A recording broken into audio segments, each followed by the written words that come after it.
Our elder daughter, I think it was 7th birthday, he was about 8 years or 9 years old. So during the birthday, she introduced him, meet the future Fauji. It's the nation's gain, but a personal loss. So they don't make officers like him anymore. There are lots of things which were common between us since you mentioned the subject. Both of us went to the same school, both of us stopped the school. We went to the same academy, the National Defence Academy, IMA. The only difference was he was 2 ranks higher than I was. The armed forces today continue to serve the nation selflessly. The nation doesn't look towards the armed forces contribution.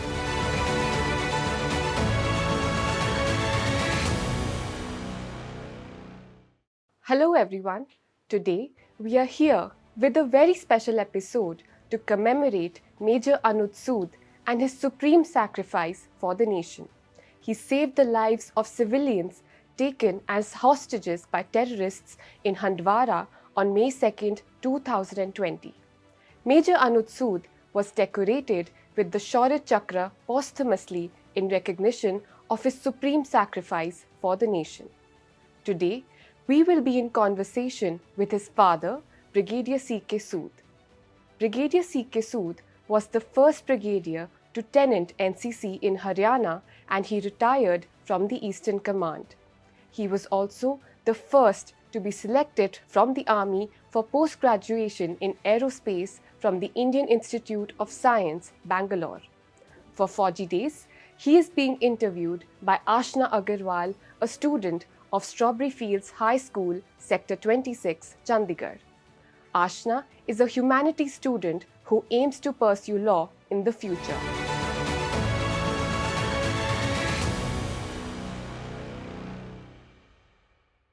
Greetings everybody. Today we are here with Brigadier CK Sood, the father of our brave heart, Major Anuj Sood, Shaurya Chakra. Welcome, sir. Your son laid down his life in protection of the country in May 2020 in the Handwara battle in Jammu and Kashmir.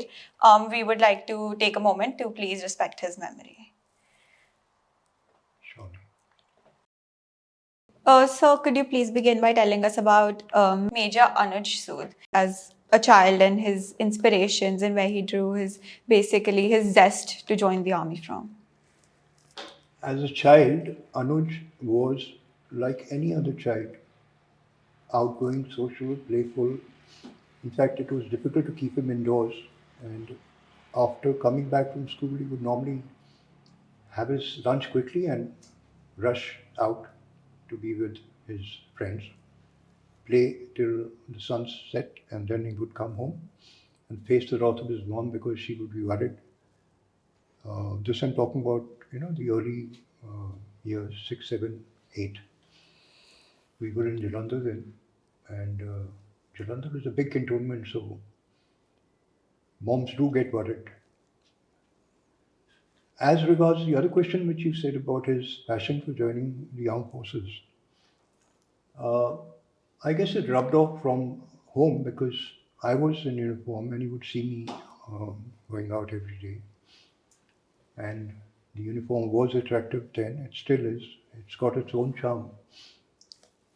And the earliest where I remember him admitting the fact that, or rather people observing, was when our elder daughter, I think it was 7th birthday, he was about 8 years or 9 years old.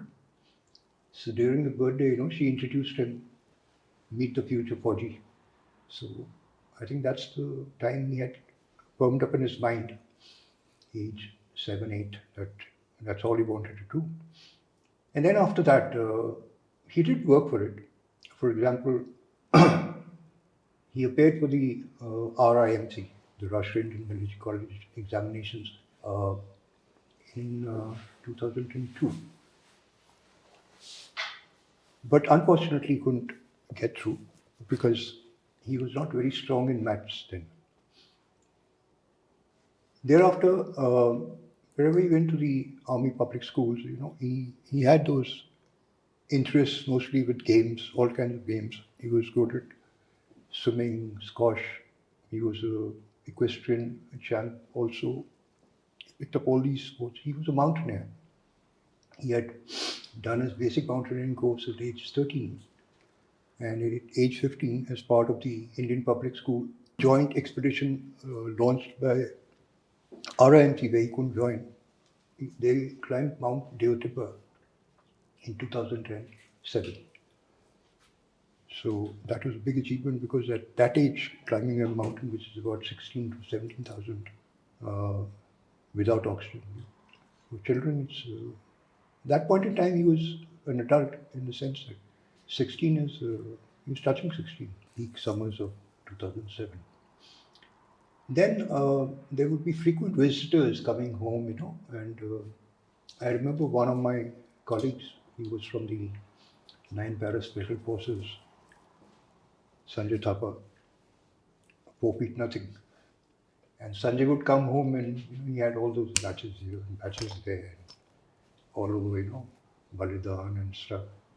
So he'd be fascinated, Uncle, ye kya hai, kya hai, So with Sanjay, of course, I used to laugh and say, Sanjay, bacha hai to piche laga lena. That kind of joke. But he got motivated to join the special forces then because red berets and para jumps and all devotion, diehard spirit. So I guess that's something which he had. But then he made up for his loss of not being able to join the RIMC because had he joined the RIMC, it would have been a straight run through to the National Defence Academy, which was his aim. But before his NDA examinations in August 2007, when he was studying in the Punjab Public School, Naba, he still hadn't covered his 12th syllabus for the mathematics. And that's the major subject because in the NDA exams, there are 2 subjects. Each, I think, is 3 hours and 300 marks. One is only mathematics, the other is general ability. General ability, you sure you get through. But for mathematics, with his, back of his mind that he had not been able to do it in RIMC examinations. So he asked me to speak to the headmaster and get him special leave. The normal summer vacation is May, June, but I could convince the headmaster to spare him for another month on the condition that he would only study mathematics. And he worked hard. He would sit with the tutor from 8 till 5. And I remember, since the subject has come up, I took him for the examination at Lucknow. And the first morning exam was mathematics. And when he came out, he had a wide grin. So that set it off. I think thereafter it was all destined, and he had the ability and he'd worked for it. So he had a focused aim in life, he worked for it, and he got it. So, of course, as an aside, his mother was very keen that he join. I was not, because such a bright boy with so much potential, Since I said, I mention, I don't know, he was a national level writer, Scotch blazer holder, I think. You can see those mountaineer, passionate about everything he did, good in academics, he topped the school. So a versatile all-rounder. He came games, sports, social abilities. At the end of the day, it's the nation's gain but a personal loss. So they don't make officers like him anymore.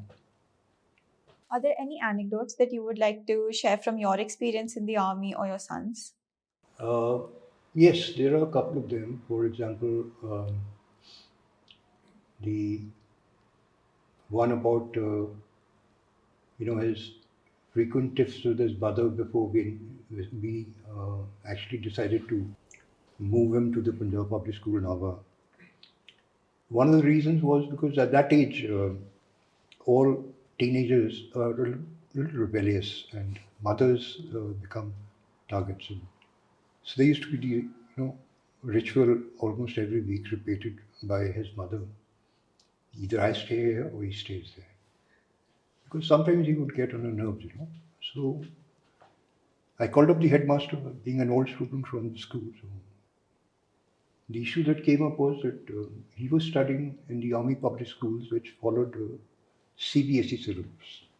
And the Punjab public school has traditionally been earlier senior Cambridge and now ICSE. And at that point in time, he was in 10th, and the headmaster said, look, I'll have to wait for the results. Based on those, I'll take a call. I recollect, anecdote-wise, days and dates. 25th May 2006, his results came midnight. And 26th morning, I called up the headmaster. I said, I'm coming tomorrow. It was a Sunday. I picked up the car, my wife, he sat in it and drove from Lucknow to Naba with a night halt at Mala. And promptly on 27th May, he got admitted in the school there. The school holidays were starting, so he went back with us, and then he joined there. Now, about his becoming an officer in the Indian Army, his mother's response to all these steps used to be, young man, you become an officer, you'll have to first get up in the morning, say good morning ma'am, salute me, and only then you'll be served breakfast. And there are many such things. In fact, if you search YouTube videos of early May, one of his class fellows, Manjot Singh, has published his slam book, which they maintain as students going out of school. In all those, he's mentioned, what do you want to become an army officer? And he's put it in quotes and underlined it. Who would you like to date? I mean, typical teenager, Angela Jolie. So, all that is there. What are you waiting? What are you looking forward to? My India joining net in my hand, that kind of stuff. There are lots of things which were common between us since you mentioned the subject. Both of us went to the same school. Both of us stopped the school. We went to the same academy, the National Defence Academy in IMA. The only thing was, he was better in a lot of things compared to me, because sometimes they say it's a chip off the old block. In my case, I think it was different. He was a different person altogether. He did better than I did in all respects. For example, I wasn't so good in games because games weren't so important in our times. So although I did play games, but not at the level at which he played. I was more academically inclined, and he, of course, was balanced in everything. In the National Defence Academy, while graduating, he was a cadet quartermaster sergeant, same squadron I was, even I was the same. From the Indian Military Academy, also, he graduated as a senior under officer. I was also senior under officer. The only difference was he was 2 ranks higher than I was. So I graduated 11th, he was 9th. And a few things about his post-commissioning life, because that's the time when, as an officer, you become totally independent and you don't have to look back on the family. I actually did not get to talk to him much because as a young officer, firstly he was posted to Jammu, where phones were most of the time not active because of local restrictions. Yes, one incident I do recollect is that he was out of communication for almost a week plus, so I got a bit worried. And I called up his unit, कि साहब कहाँ है? कि साहब hospital में है। क्या हो गया हॉस्पिटल में? कि क्यूआरटी में गए थे तो थोड़ा सा एक्सीडेंट हो गया है। क्या एक्सीडेंट हो गया? गाड़ी टॉपल कर गया। Vehicle must have toppled. This whole QRT, is a quick reaction team. Yeah. So the young officers take it out at night and carry out area domination and stuff like that. So when he got back from the hospital 2 or 3 days later, I asked him, I said, you should have told me. So I started questioning like a senior officer. Were you wearing BPJs? Were you wearing helmets? नहीं, Dad. I said, यार खुद तो मरेगा, बंदों को भी मारेगा. In his batch at the Indian Military Academy, the best gentleman cadet to go out as a trained officer in his subject. For example, you want to take law, you get the best in law. Gold medal, it's not gold medal because the army doesn't value gold. Yeah. It values guts, glory, and terms like honor.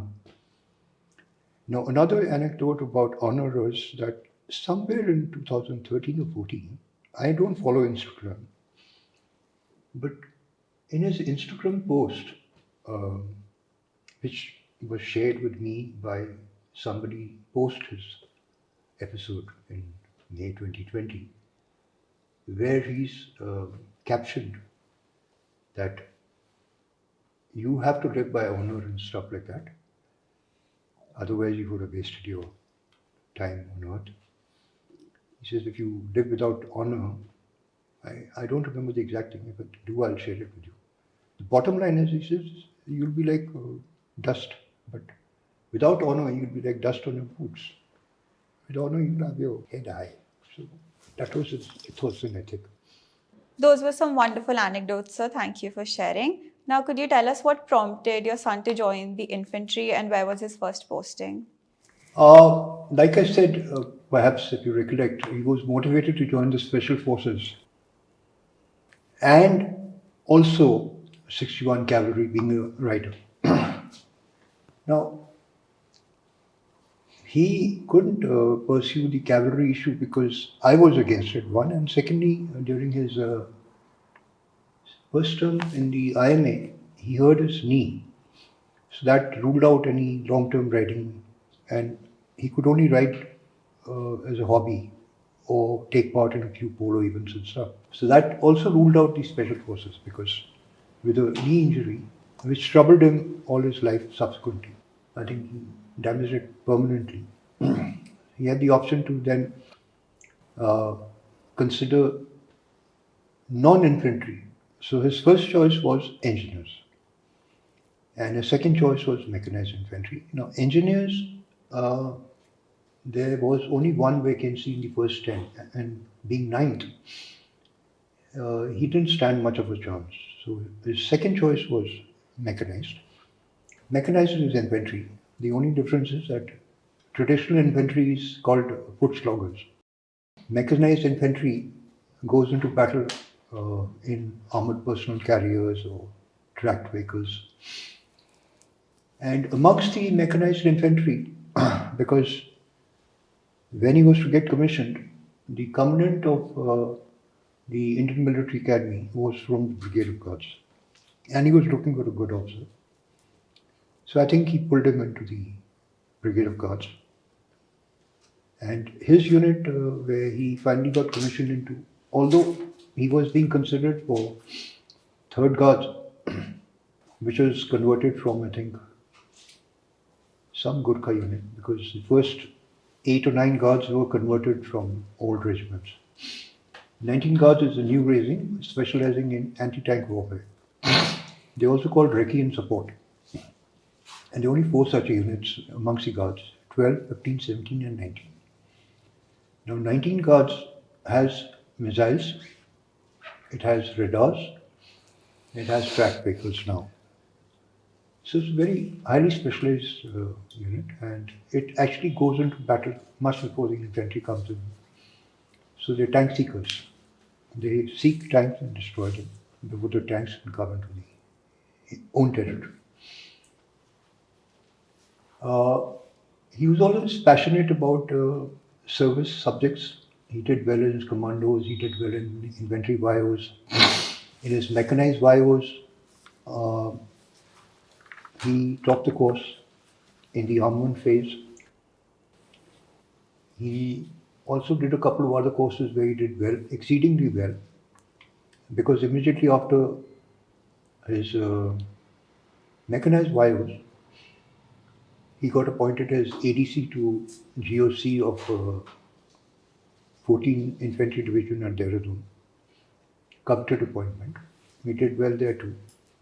And post that tenure, he went for his junior commander's course, which is an all arms course, and he got a very high grading, an AI, it's called in the army.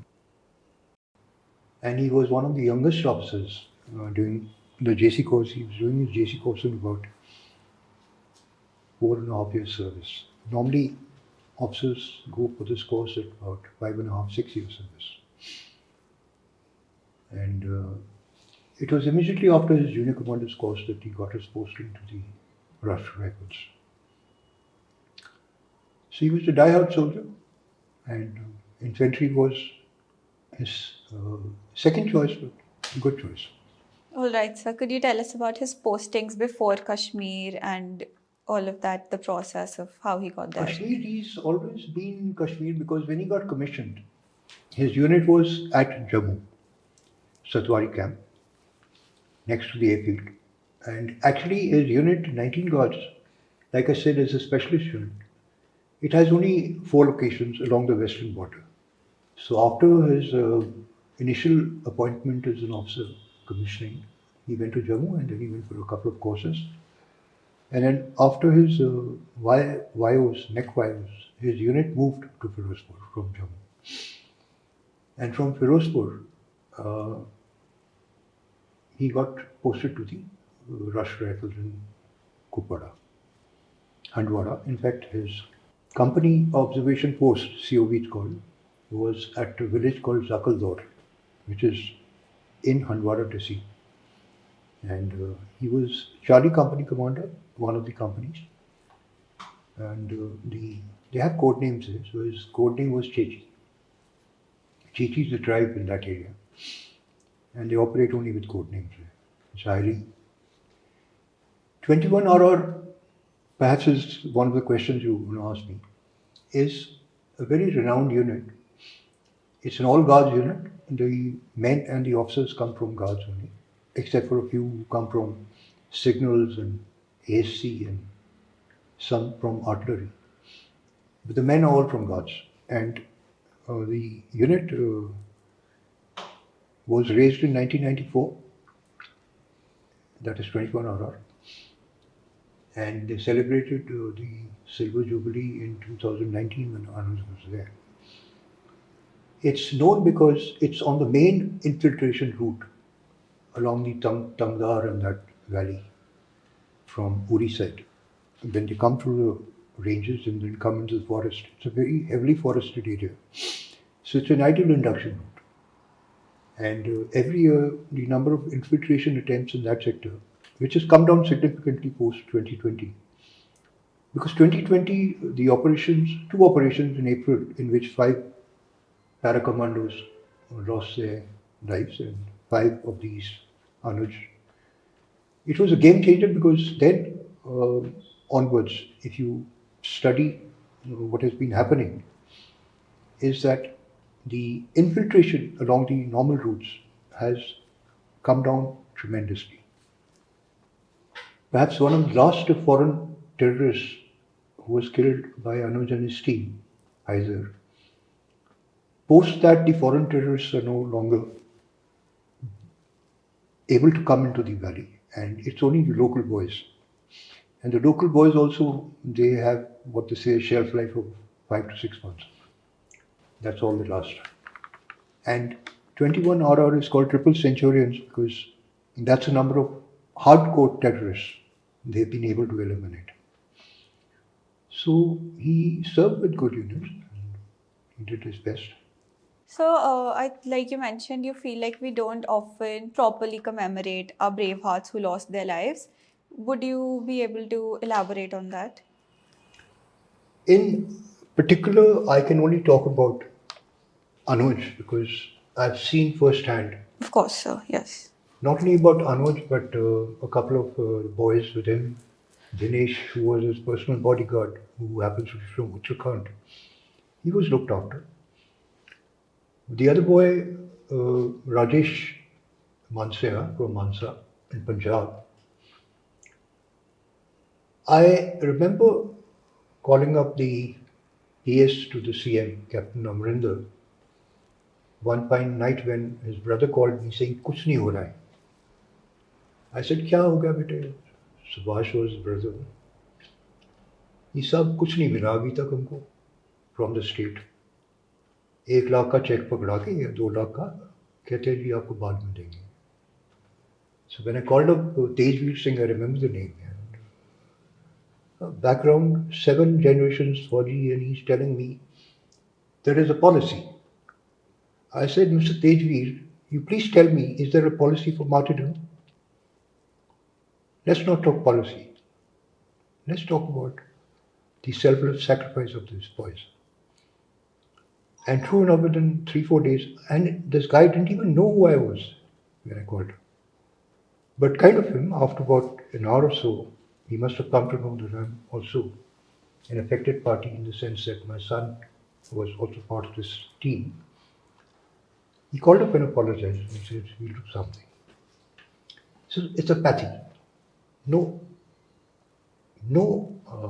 feelings by anybody in the hierarchy, the bureaucracy, the government, except for photo ops. They come, they get photo ops done, the visitors, ministers, photo chupwate hain apna, that's it. As regards commemorating by public, in the case of Anuj, I've had personally a better experience.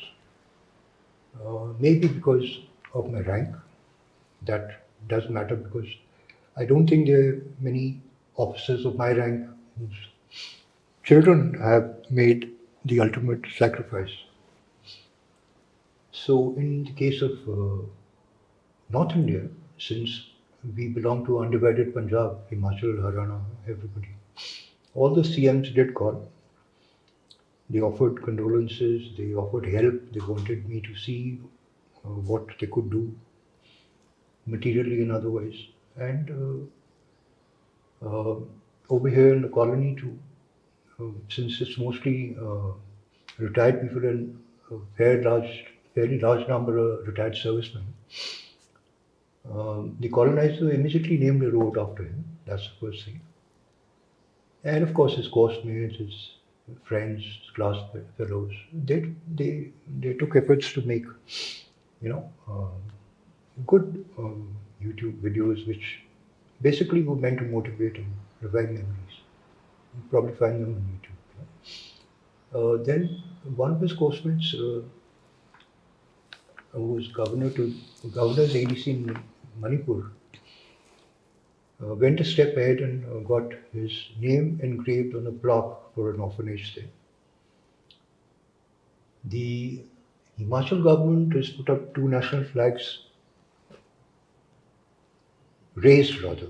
The term is, instead of saying put up, it's raised 2 national flags, high mast, day night, 100 feet at our village and his mother's village in Kamara district. Haryana has named a school after him. But, when you talk about memorializing, at times it's only lip service. And again, the interests are not noble. They lack conviction. They're done more for their own betterment. So there's always a quid pro quo they expect. There are a lot of funny people who also came in, NGOs wanting to start funding and, all that nonsense which I avoided because people want to draw mileage out of it and I'm not in favor of such things. In fact, I was a little reluctant facing you people also because I take no credit for what is done. He did his duty and that's it. Selflessly. That's the motto of the National Defence Academy. Service without self. In fact, we talk about it not without self, service above self. That's how we rephrase it. So service is above self. And that means not only service in the armed forces, community service, service to. He was really fond of animals, dogs, horses.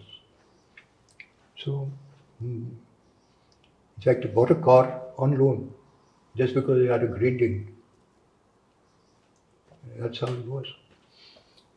Commemorating the memory of our martyrs, the government of India has started in 2019 the National War Memorial. Do pay a visit there. It's been brought up very nicely. In fact, uh, having come up in the 21st century, in India, it's a place for most foreign dignitaries who come here. And now I'm told since last year, all Arjuna awardees, Padma awardees, all kinds of awardees at the Rashtrapati Bhavan are compulsorily taken there. But more than that, it's the children, the youth. When I say youth, I mean people who are in the age bracket of 12 to 18, who are not associated with the National Cadet Corps or any NSS and things like that. The schools need to take children there because that's when you realize the kind of price that's been paid to remain free and prosper. And we're doing well. The future is India. Yes, all of his sacrifices, all of their sacrifices live on in our hearts and our Yes, memories. they need to be remembered that way. And we are eternally grateful for them. Yeah, it's good you say it, but amongst the generation, your generation and the coming generation, that little seed needs to be planted by you, not us. Because for us, they say, no, ये तो भाषण दे रहे हैं, बकवास कर रहे हैं, बुड्ढे हैं. There is a meaning, there is a value system, which, when you're facing bullets, you're not thinking about who looks after people at the back, your family, your kin. Very difficult. Yeah, It's a difficult choice. very difficult Very position. difficult. Your son was awarded the Shaurya Chakra in recognition of his valor and his bravery, and as you said, his selflessness. Could you tell us a little bit more about it? Yes, it's a good thing that the government has recognized his valor, and he was decorated with this. We don't call it awarded because it's a decoration. It's not an award. An award and a decoration, there's a slight difference. A gallantry award is how they define it, but it's a decoration. The Galwan affair, which happened a month after this June, I guess overshadowed Kupwara. But for Galwan, not that I have anything against Galwan, Colonel Santosh Babu got a Mahavir Chakra. Well deserved. But had it not been for Galwan, I'm sure he would have got a Kirti Chakra. He deserved that. I have nothing against the government's decision. No, of course not. Obviously, the kind of action speaks for itself. So, like one of my classmates said, he got one better than his hero, but one below what he deserved. That's how it is. So, finally, I would like to ask you the sacrifice that your son made has all of us commemorating his memory and with utmost respect, and the inspiration that you draw from it and that we can draw from it, and how it affects us all. My message to the youth is that the armed forces today continue to serve the nation selflessly. But the nation doesn't look towards the armed forces contribution the way it should or the way it ought to. And I have a lot of views on this, but this is not the forum for me to talk on this. But I'm sure all the parents who go through this kind of a situation suffer from pain and pride both. It's a mixed feeling, like all mixed feelings. So we are proud and of course pain endures. I agree, and we definitely should be commemorating our soldiers better and with more, say, acknowledgement than we are giving them right now. And yes, thank you very much for your time and for sharing those memories, which I'm sure that were not very easy to share. And yeah, thank you very much. Thank you.